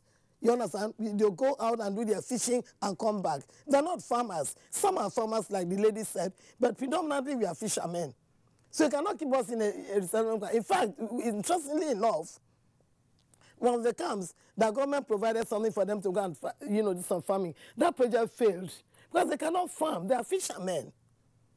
So you cannot create a home, you know, in a resettlement camp and tell people to go and live there. Then you are making them refugees for life. Take them to a place where they can recreate where, you know, and we have successfully found that place. So what we are doing for that, go and develop that Day Spring. That place is called Day Spring. It is sparsely populated. It's the same thing like what we left to Cameroon. Another. Is it necessarily the case that perhaps others don't have claims to that Day Spring? Exactly. That's if it's not going to be Cameroon or Nigeria. All right. We'll take a short break now while we still have our guests with us in the studios here as well as at the Lagos Network Studios. Good Morning Nigeria live still on the network service of the Nigerian Television Authority. Hey guys, look how my baby Jamil has grown. And as they grow, there's a worry we all share, skin rash. Some use lotions or petroleum jelly, but I found what works for Jamil is Nigerian Pampers. It has built-in lotion to help protect his delicate skin and keep him dry. See you in the morning, Jam Jam. Good morning, happy Jam Jam. Dry and soft and no sign of a rash. Join many other moms and try Nigerian Pampers with lotion. Let's beat the rash. Baby, please now. School days are not for marrying. Marrying on campus in a marriage that is not a marriage. Is she married? Which marriage? An ill-timed union that breeds domestic violence, use, distractions, and heartbreak. And if she graduates and leaves me here, I will take another wife. You're what my father would call a Rolling Stone shenanigans. Do not shoulder responsibilities of married life before it is time. Professor John Bull, Episode 2, Season 4, Campus Marriage. Waiting be this now? Now you me they choose up your destiny. Oh yeah, bring two. Which one? That one like your gaki leg and that one like Udo's forehead. Over and out. Brought to you by Glow. The largest data network, Glow Unlimited. You're watching Good Morning Nigeria, and our focus is on the plight of residents of Bakassi and what needs to be done moving forward in resettling them. We still have a guest here in the Abuja studio, as well as Senator Itagiwa in Lagos studio. Right now, let's take a look at some other areas now, taking a judgment of what should be the responsibility. Our question now is going to the Honorable who moved this motion on the floor of the House already. Now, there seems to be this dissonance between what we really want as a nation for our people. If we say they are to be here, what exactly do we need to do differently? Earlier on, Senator Itagiwa made mention of the fact that because of this palliatives or other means of pittance being given to them, some of the people return to Cameroon, which is making them to face some of this attacks or incessant attacks, as the case may be. Where do we begin to headquarter or some of these areas of interest that we should begin to put together at the different tiers of government, at least from the House perspective, from the Assembly's perspective? Well, thank you very much. I want to agree with the distinguished senator on the issue of permanent resettlement. I think very, very prominent on our legislative agenda is the issue of security and infrastructural development. The Green Tree Agreement, if you look at Article 3, Section 2A to F, state clearly the right of Nigerians living in this ceded area. But my concern is that is the implementation of the agreement. And constitutionally, it is the duty of government to protect the lives and properties of Nigerians. Well, we are yet to get it right in the country. If we are okay here in Nigeria, they won't go back. We have the issue of corruption still biting hard. She mentioned the issue of, foods and other items that are meant for these IDPs. We've had cases. A member raised a motion in the House urging the executive to investigate this issue of diversion. We've had cases where trucks, full load of trucks that are meant for these IDPs are being diverted. And these have been done by prominent Nigerians. This is funny. I begin to ask myself sometimes that where are they taking this money to? As we speak, I've done 2 years going forward in the house. I only have a house in Abuja here. The one I have in my constituency is just, I renovated it. And that's all. It has never occurred to me that I want to have a house in London or in Canada. Because sincerely speaking, I don't need it. I don't need that money. I came up from an humble background as a rep member. I never thought I would be where I am today. But I never allowed all of this unnecessary wealth to get into my head. So the issue of... Yeah, Honorable Kolawole, right, just, what along the line that you're already addressing, how do we overcome what appears now to be a national challenge in dealing with persons who are in distress, IDPs, as we have seen from those who have been displaced by Boko Haram, and what has happened to the Bakassi people? How do we overcome that challenge? How do we address, as a country, the embarrassment of not taking care of the underprivileged adequately, or persons who are in distress? How? Well, the political will, to me, it's not there. The political will. And we've had series of, people that are found corrupt being taken to court. And how many of them have been jailed? That's the question. How many of them have been jailed?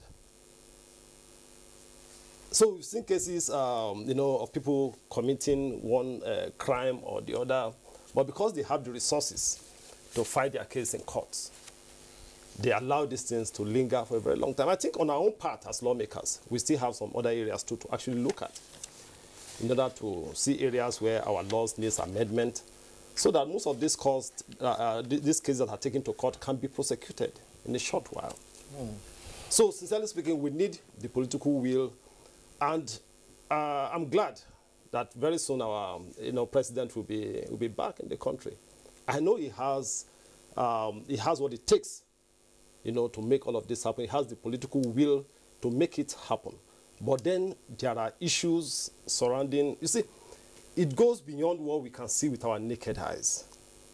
When it comes to politics, when it comes to governance, when it comes to, why some people are trying to, make this country a better place, we still have some other people outside there that are fighting back to ensure that we don't get to where we are supposed to get to. So the issue of the government, having the political will to make all of this happen is one thing. And just like, I just left the constituency and people were asking questions, this 2 years old, we've not seen the change you're talking about and all the rest. And I keep telling them, look, you have to bear with us. I'm a member of the APC, but then we have challenges. The issue of recession, which of course we've been having, came on board. But how many of these grassroots people understand what recession is? They keep telling me, look, if you can't do it, come back home. We've had it good during the PDP era. Now you are telling us there's change and all the rest. If you can't do it, come back home. Let's send another person to go and do it. All right. Honorable Kola, well, let's wait. Are they asking to recall you or something? Well, so that because there's already one going on. Not asking to record me. The reason is this. Let me quickly chip in this. The reason is this. They're not asking to record me. But what I've done in 2 years going forward, is more than what my predecessor of the PDP has done in 6 years. All right. So why would they now be asking your predecessor, your predecessor a lot on the part of the government. Your predecessor is not with us here in the studio, so we're not in the position to get his own comment. But thanks a lot for that jibe. But let's very quickly, we have tweets. Before we take the tweets, Haji Asadia, you talked earlier about needs assessment of the Bakassi people. You came on board in 2016. Is it necessarily the case that until you came on board, the Bakassi people, the plight of the Bakassi people had not been on the radar of the National Commission for Refugees, IDPs and Migrants? All right, I think you just mentioned that somebody's predecessor is not here, so you cannot really talk about that. So I think I can only talk about my own era. You see, this issue of camping, the Commission frowns at it. We really want to discourage encampment because people cannot continue to live in that kind of conditions and you say you're supporting them or you are bringing succor to them. And that's why we are moving towards the durable solutions that I mentioned earlier by way of resettlement and integrating these people, and as well as economic empowerment of these people. Because if you resettle them and reintegrate them back to the society, there's also a need for you to empower them economically so that they can be able to fend for themselves and, their families. So ours in the Commission is moving towards durable solutions, which is what is embedded in our 2017 budget. And once we start to get releases, we're going to work towards that. On the issue of Bakassi, we have very sensitive cultural issues here when it comes to this resettlement. And unless that issue is resolved, there's little or nothing really the Commission can do. What are the cultural issues? Those issues of these people, they want to move to Day Spring. Maybe the government is reluctant, or those people that are in the Day Spring are reluctant about it, the communities there. So these issues have to be resolved, and that's why I told you that we're in partnership with the state government. We need their support, the support of the government as well as the people, so that once this issue is resolved, that it's okay for them, because they're the ones to provide us the place where these people can be resettled. So unless that is done, really, we cannot do much. But are you meeting any kind of brick wall or some kind of objection to what you are making as recommendation? With the people? We're still in talks with the state government because the land belongs to the state. Okay. So we're still in talks with them. Once that is resolved, that it is okay for these people to be resettled because in any way, by the international standard, by international protocols of this displacement, return is supposed to be voluntarily. And people have the right to choose where they want to resettle. And this is what we keep telling the government, that these people have the right to choose where they want to be resettled. So I'm sure the government will listen to us, and then we start the process of resettlement. Okay, Aja Omar Farouk, thank you very much, gentlemen and also ladies. That's the lady in Lagos and also Aja here. I would like to take a look at reactions from Nigerians who have joined us by way of tweeting at us, and the address to tweet out is right there on the screen at NTA GMN. We'll start off with that of Suleiman Idris. It says Nigeria and Cameroonian authorities should scale up efforts in addressing the myriad of challenges confronting the residents of Bakassi.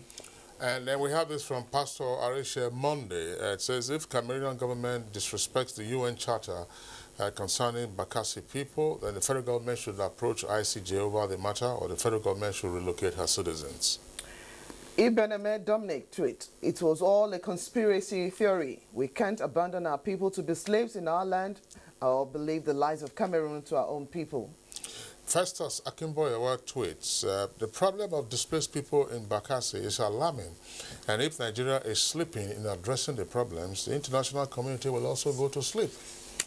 Pastor Johnson Solomon says, going by the way these people are being neglected, one will easily conclude that the old promises to be affected then was a jamboree. Hassan Labran tweets, as a matter of urgency, the federal government of Nigeria should give adequate security to our people in Bakassi. From Festus Akimboyewa comes this tweet. All the focus is on the IDPs in the northeast. The government should address the plight of the displaced in Bakassi. What's good for the goose is good for the gander. And Sani Michael Makoji tweets, a visit to the Bakassi IDP camp can be summarized as follows. Abject poverty, inhumanity, and desolate graveyards. Is that bad? From Prince Mobolaji Sula, it says, to treat Bakassi people like criminals is like calling for scourge of war, which is against the UN Charter, which is contained in Article 111. Dele Jack Solomon tweets, for the first time we saw a governor crying for the plight of Bakassi IDPs, a need also to provide adequate security at the Aqua Ikot Eyo Edem camp. And Dele Jack Solomon continues, my moderators, we appeal to Buhari-led government to permanently resettle our brothers and sisters who have lost touch with the true meaning of life. All right, those are some of the tweets that we have in the meantime. Just to return to Ambassador Agama. Ambassador Godwin Agama, has Nigeria been too laid back or otherwise lethargic in ensuring that the real terms, true terms of the Green Tree Agreement adhered to, in the strictest of terms, thereby protecting the rights of our citizens, namely the people of Bakassi? And if so, what do we need to do at this time? Or we're just relying on the usual good neighborliness or big brother thing to say, oh, no, they will behave? No, I don't think Nigeria has been laid back on the issue of Bakassi. But I think from the discussion so far, we have two kinds of Bakassis here. Those who have already come back to Nigeria are within Nigeria now, and those who are in Bakassi. So these are two different groups. Now, I think the Honorable Commissioner from the lady has addressed that adequately. So I don't want to talk about the internal ones. What I'm concerned about, as a former diplomat of Nigeria, will be those who are in Cameroon and the treatment they are getting from Cameroon. So I will address your question answer a question from that angle. Now, the agreement was brokered by the United Nations and witnessed by the four major powers of the Western Bloc: US, UK, France, and Germany. And they formed the monitoring group of the Green Tree Agreement. They had a committee that monitored the compliance of Nigeria from withdrawing from the territory. So I would think, if it's not already been done, that when there are breaches like this concerning the Nigerians in Bakassi, Nigerian nationals who are still in Bakassi and being maltreated by Cameroon, that the government of Nigeria will issue the appropriate diplomatic note to Cameroon to complain that on such and such dates we have this information coming to us that this and this were being done and in violation of the Green Tree Agreement, especially in Article 3, the sub-paragraphs as listed by the Honorable Member of the House. And then also send the same note to the United Nations Secretary General and copy the other parties that witnessed the agreement. That is the way to take it up. I think when that is done, the pressure will be on Cameroon to reply, first of all, to the Nigerian note, to say, no, that is not the case, this is the case, this is the case. So I don't think Nigeria has been lethargic about it. When the judgment was given and before the agreement was signed, the United Nations Secretary General then, Kofi Annan, who is a great African, summoned, convened a summit of Nigeria, Cameroon, and the UN itself twice. We call it tripartite summit twice, from which what they call the Cameroon-Nigeria Mixed Commission was born to monitor the implementation of the judgment of the court, the process. So that process is still continuing, and I know that in Foreign Affairs, and then the Boundary Commission. Because the judgment given on October 2002 had to do with Cameroonian border with Nigeria, from Lake Chad all the way down to the sea, Atlantic Ocean, including the peninsula that has been given to Cameroon. And that has been worked upon. So Nigeria is not sleeping about it at all. As for protecting Nigerians, yes, of course, Cameroon, Bakassi now is in the hands of Cameroon. So we don't expect Nigeria to send in the police or the army to go and enforce any or to confront the Cameroonian authorities there. That would be a provocation that Nigeria is not noted for. And I don't think Nigeria will do that. So that is out of the question. But the other way is to seek protection of your nationals short of armed complex. Yes. All right. I'm sorry, Ambassador Agama. Thank you. I just wanted Senator Itagiwa. Yeah, when we speak of Bakassi people, Ambassador Godwin Agama, Ambassador Agama has introduced some dimension, particularly with regard to what shall we say, the true identity of the Bakassi people. Now, when we say Bakassi people, are we referring, as it were, to two sets of Bakassi people, those who are voluntarily returned and what are their needs? And then those Bakassi Nigerians who are still in Cameroon, and if so, what are also their needs? So for whom is there an urgency to deal with in addition to the Day Spring resettlement that you mentioned? Well, excuse me. I think, first of all, for once, I disagree with His Excellency, the ambassador. I think Nigeria has been very, very lethargic. I think the problem is that, unfortunately, my people are led, over the years by a woman who is myself, because, and I really don't discuss, it's not my habit to talk about gender, but I'm sure that if it were a male leader, by now, Bakassi people would have done what Nigerians like, that is, go on the streets of Nigeria, demonstrate, damage property, because Nigeria is obliged to resettle these people because they did not see themselves, they seeded them. And again, Cross River State, the issue of resettlement of Bakassi is not a state thing, it is a federal thing. So it is the federal government of Nigeria that would now collaborate with the state government to resettle the people. On the issue also, I want to again emphasize that Nigeria has been lethargic. Why? Because we have been quiet. You use April as a litmus test to prove to the world that two African countries, brothers, can settle a rift without, one drop of blood. And we voluntarily went along that. If we did that, then we are obliged to pay us back by resettling us. Now, on the issue of two Bakassi, there's only one Bakassi. And according to that military arrangement, there was an arrangement, an agreement to recreate Bakassi in Nigeria. And the people that went by there, if you have recreated that Bakassi, if you have provided a home for us, if you have provided the succor, that much needed succor, those people would not have gone back to go and receive that indignity and suffering and beating up and insult that they're receiving in Cameroon. Everybody wants to come home. Nobody wants to go and live under that kind of, stringent issue where you cannot move around without wakabook. Now, sometimes they go and do their fishing. In fact, on the territorial area, there are areas that these people cannot go beyond to do their fishing. And those areas are where they actually have a lot of catch, or catches, but they are not allowed to go. And even when they struggle and bring back the fishes, if they're unlucky, the gendarmes can come and collect all their fish from them. Whereas if they fish in Nigeria, nobody will collect their fishes from them. So, the same Bakassi people that are there are here. Those people, like I told you earlier on, when there's voting, they come back here to vote. When there's any activity, they all come back. Bakassi is one. There's no Cameroon and Nigeria Bakassi. We have created Bakassi. We have a Bakassi local government in Nigeria. And under the constitution of Nigeria, Bakassi local government is one of the local governments that make up this Federal Republic of Nigeria. So we are one Bakassi. And what we are asking, even those Bakassi, we had an audience with the governor of the state. 90% of Bakassi had an audience with the governor of the state, where we told the governor that we rather have a proper home than a resettlement camp. And you understand, because like I said, the issue of Bakassi is that sometimes they politicize Bakassi issue, which is very, very unfair.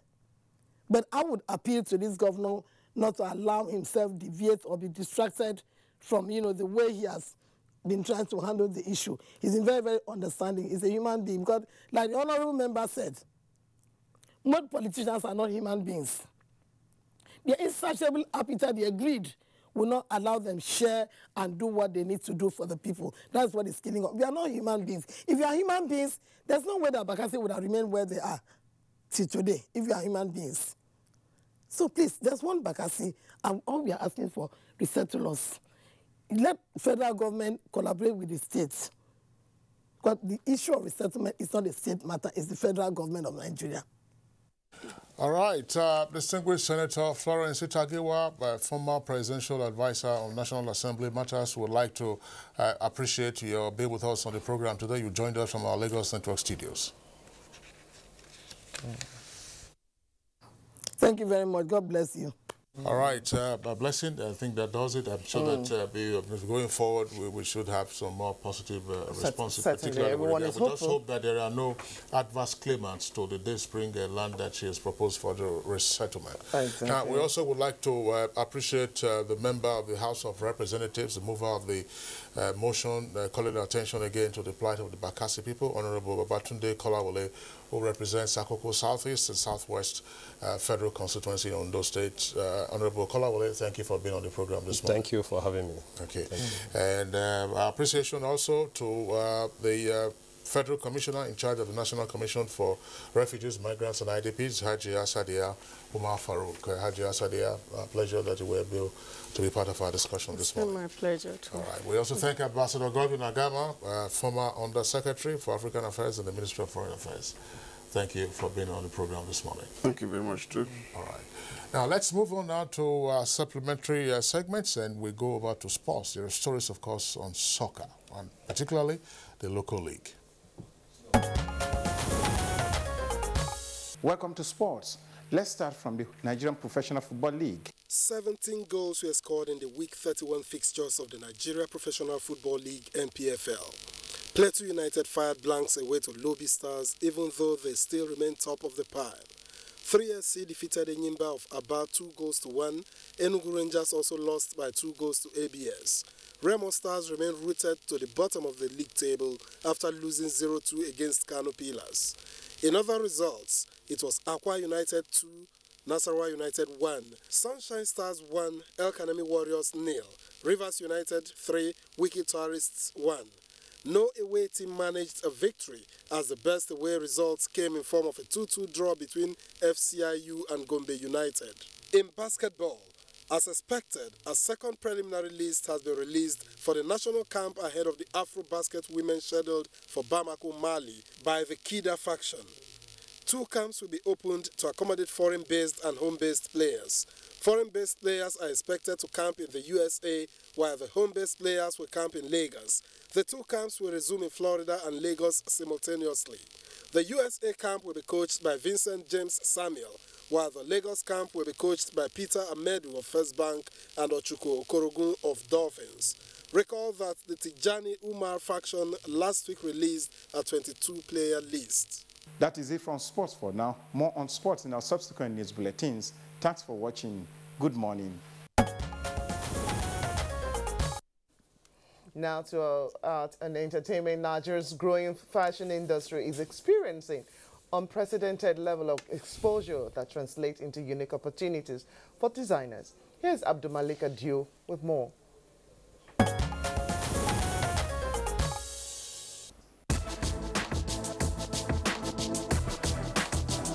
Driven by fashion weeks, art exhibitions, trade fairs, and an explosion of print and online media, a growing number of platforms are emerging in Nigeria for designers to promote their brands to mass market.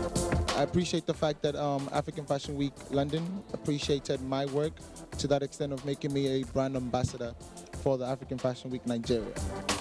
New trends in fashion retail are developing, with increasing numbers of local multi-brand boutiques and online shops offering new sale avenues for fashion and other customer goods. So it's like an inspiration for the younger ones to know that, okay, somebody who has been there before, it's part of them. And then it gives you that hope and the joy and the inspiration to actually work harder.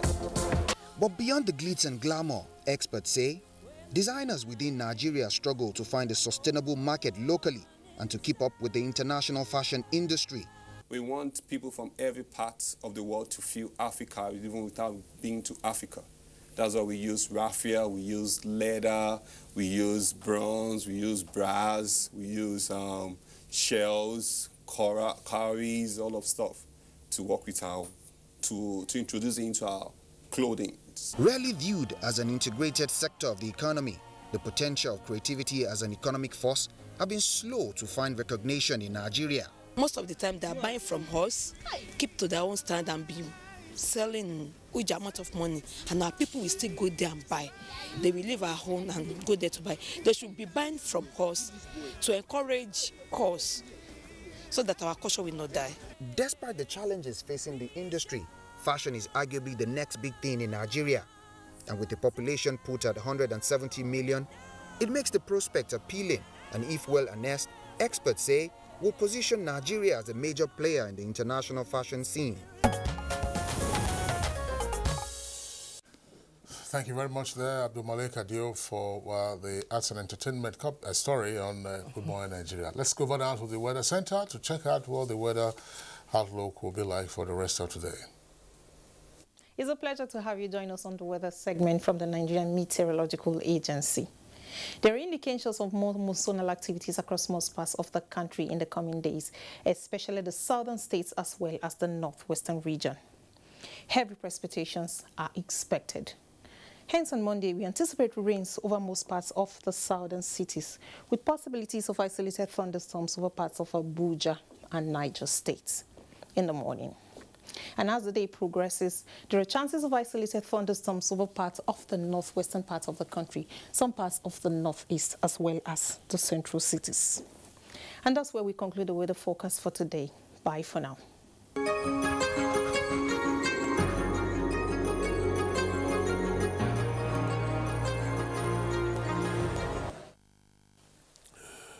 That's Good Morning Nigeria for today, the first in the new week. Let's hope you find time to join us again tomorrow for another wonderful edition. My name is Blessing Abu. Thank you for watching. And I'm Kingsley Osadolo. I join my colleague Blessing, also expressing our appreciation for being with us today. See you tomorrow, 7 o'clock in the morning.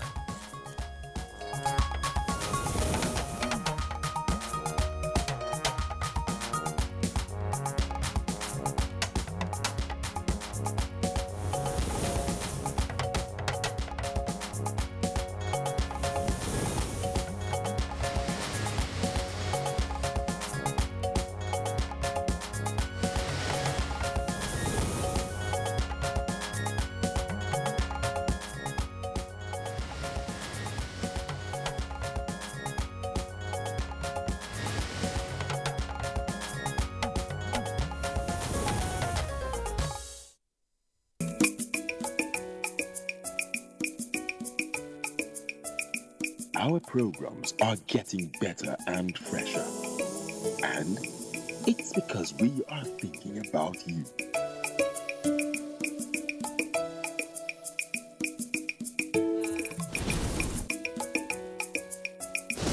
NTA, it's all about you.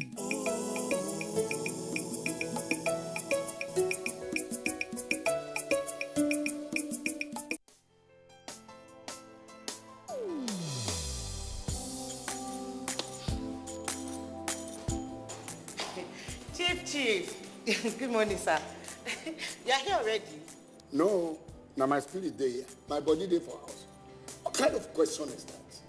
Were you not the one that fixed this meeting for 8 a.m.? You are now coming by 10 a.m. and start asking me jam questions. But Chief, now, I'm sorry. Don't you also go late for meetings sometimes? You know now, African time. No more African time. And no more pancaking of face during office hours. At the end of the day, we will lose valuable time. We will not make progress. If we want to move this nation forward, we must treat business as business and respect time. Change begins with me. Thank you, sir.